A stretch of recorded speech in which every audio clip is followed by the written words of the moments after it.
What's up guys, and welcome back to the vlog.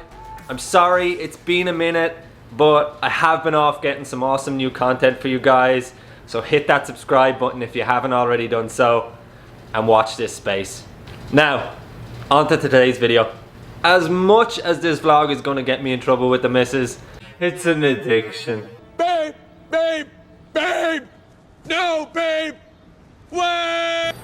We all have it. A lot of you guys have been asking how much each mod or part has cost on this build. So I'm gonna go through everything that I've done to the car so far and how much it's cost. Right on! Let's do it! Firstly, I'm gonna go through everything I've done to service the car and get it running perfect. This is generally done every 60k miles, and it could serve as a kind of a checklist for any of you guys looking to buy a 3000 GT and what to look out for. So before we start, all the amounts I'm stating in this video are going to be in Canadian dollar because I am living in Toronto after all. Here's a conversion chart just for reference. Now let's get started. Take it away. Thank you. Spark plugs. Spark plug cables. It's a no-brainer. Check your hoses. Depending on where you're from, these are perishable and can crack, which causes leaks. Check your radiator and check your radiator hoses. These can also leak. Oil pan. These are notorious for getting a dent where the sump plug is, so check it and get a new one. Like me. Valve cover gaskets. Mine was leaking from the valve cover, which made it look like there was a major oil leak, but it was just the valve cover gaskets.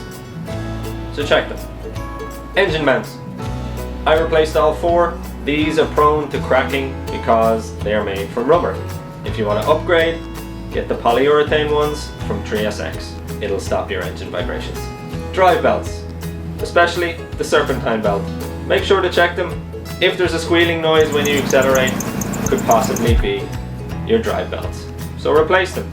Make sure there's no wear and tear on the belts or no cracks. Get a torch out, check the engine bay, and check your belts. Fuel filter. Most 3000 GTs have been sitting for a while, somewhere in someone's garage, in a field, somewhere. So, old fuel sitting is not good. Replace the fuel filter. It'll do your engine good. Starter motor. These can go quite easily. You can get a remanufactured one or a brand new one. Easy. I got a Remy. It's a no-brainer as well. Just replace the starter motor. Battery.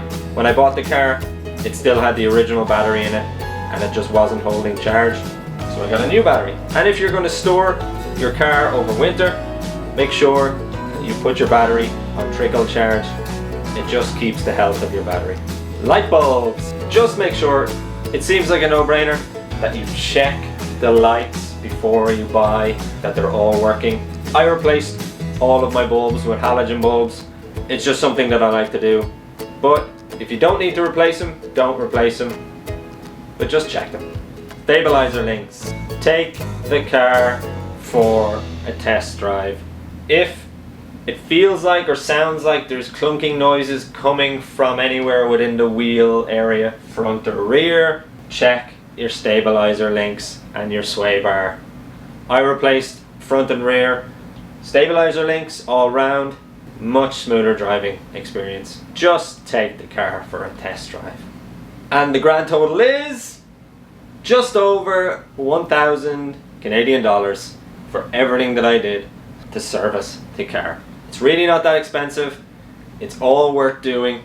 It just gets the car driving perfect before you even begin to modify it. Now, there are other things that can go wrong and you need to look out for. Rust issues, The brake lines can crack. The seat belts tend to not retract sometimes. There can be a delay in shifting for an automatic 3000 GT. Oil leak from your transfer case. These are other things that you need to look out for. Just look at the entire car and you should get a good one. Now, moving on. Cheers for that. That was informative, guys, don't you think? But now that that's out of the way, it's time to get sexy. Sit back, crack open a rain, or whatever your go-to drink is, and enjoy. Okay, first up has to be the big brake kit from Yellow Speed Racing.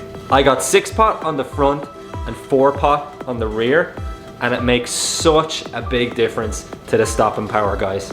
Well worth it in my opinion, even though it tops the chart for the part price at 2,950 Canadian dollars. Next up, with bigger brakes must come bigger wheels. I went with the beautiful Kansei KNP Wheels, guys, because my all-time favorite car is the Ferrari F40, and these wheels are quite similar to the stock wheels on the F40. To fit the big brakes, I had to go with a fitment of 19 by 9.5 and with a positive offset of 35. The wheels were $2,100 and I absolutely love them. Probably my favorite mod. To fit the Kansei wheels with some decent rubber, I went with Firestone Firehawk Indy 500s. These set me back $1,000, but they were well worth it. They're summer tires with a track style grip. Perfect. To finish off the stance setup, I got a set of BC Racing Coilovers, and they're set at an autocross stance. There is the smallest amount of rubbing, but it's only when the steering wheel is in a full turn lock. The coilovers were $1,600, and boy am I glad I went with coilovers for the beautiful Ontario roads. Okay, moving into the initial stages of the power upgrades, I stuck a HPS Performance intake on with the stock airbox and a new K&N filter. That setup cost me $295. Now, I twinned this with a full 2.5-inch stainless vibrant exhaust system with a quiet resonator and muffler, and with 4-inch tips. The full exhaust system was $1,800. Both well worth it in my eyes, as I've loads more power upgrades coming and these will tie in nicely. I finished off the engine with a little bling and replaced the spark plug cover with a 3000 GT aluminium one from 3SX for 80 bucks. I wasn't really a fan of the headlights with the red inside from my build, so I found an original set of glass headlights from a 94 3000 GT, which are clear and I think make the front end look a hell of a lot better. These weren't bad at $195, but I'm sure if you keep an eye on one of the Facebook groups, you'll be able to find a cheaper pair. Now, a couple of items that I wanted to tidy up on the outside of the car were the 3SX stubby antenna, which was $76, and the original LAT42 Mudguards, which I think were a bit of a mad purchase at $195, but I wanted to keep it all original parts. Last, but certainly not least, I wanted to give the car that little bit more of an aggressive look, especially on the rear, so I went with the Twinz rear diffuser. This thing was an absolute bitch to put in on my own, but it looks super aggressive and I think it makes the rear end look awesome. It was $795 and about 10 pounds of sweat. And then to complete the look, I put the Rspec Carbon Gen 2 Aerokit, front splitter and side skirts on the car. This gave the car the lower look that I was looking for without compromising the ride height. And the Aerokit set me back $695. So, what is the total? Drum roll please.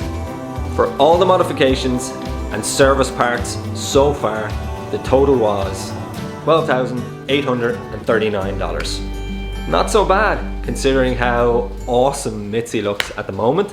Leave a comment, let me know what you think of it so far.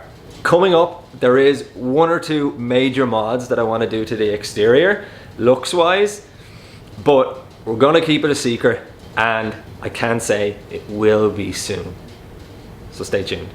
Power and performance wise, I'm going down a route that I haven't seen a whole lot of online, so I'm hoping it's going to be exciting content for you guys, and it's definitely going to ruffle a few feathers of the keyboard warriors, but you gotta do what makes you happy. For now though, that is it for this vlog, guys. I hope it was informative, and I really hope you enjoyed it. Don't forget to hit the thumbs up button, hit the subscribe button, and come back for the next vlog. Until then though, take her handy and sláinte.